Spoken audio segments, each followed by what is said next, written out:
Welcome to the Sebcast, where we delve deeper into the stories we know or think we know. On Sunday, we discussed 2 cities and saw how important it is to build one that aligns with Jesus' will. Likewise, we are developing the SA congregation for everyone coming to us. Whether you like it or not, we must also discuss the theme Jesus touched on most in the Bible, money. Let's see what we can learn from Jesus about the money he gives us.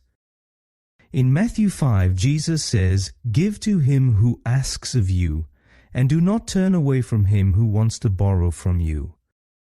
In the Sermon on the Mount, Jesus calls us to radical generosity that goes beyond mere obligation.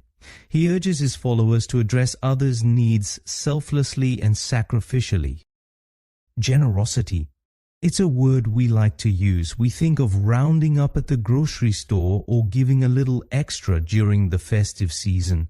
But what if generosity isn't just a moment? What if it is a lifestyle? Imagine a world where generosity isn't confined to obligation. Giving isn't just about percentages or tax benefits, but something deeper, something transformative. Today, we discuss a concept that might change your entire worldview.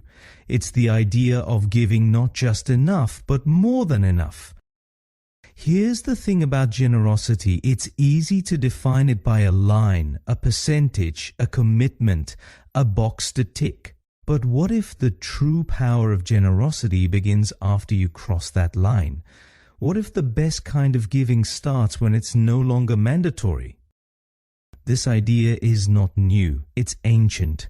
Cultures throughout the ages have celebrated the second mile, going beyond what's expected and giving more than required. And here's the paradox, it's not about the amount, it's about the spirit. Let's be honest, the first 10% is structured and has rules. But giving beyond that, that's where things get interesting. That's where generosity becomes creative, intentional, and even risky. Think about it. Beyond the tithe, there is freedom. Freedom to support a neighbor struggling to pay their bills. Freedom to invest in a non-profit tackling systemic poverty. Freedom to fund a scholarship for a student you'll never meet. But here's the catch. This kind of generosity isn't comfortable. It requires sacrifice. It forces you to ask tough questions. What will I give up? What can I be willing to live without so someone else can flourish? The beauty of generosity, beyond expectation, is that it shifts your focus. It's no longer just about duty, it's about alignment. Your giving reflects your deepest values and your heart for justice, compassion, and change. And something happens when you live this way. The world begins to feel a little bigger, and your life starts to feel a little richer. So here's the challenge. What does it look like for you to undertake the second mile? To give not because you have to, but because you can?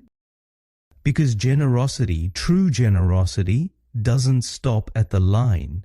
It only begins just beyond it. This was our third lesson from Jesus' teachings. Consider it well and give with an open hand. Until tomorrow, take care.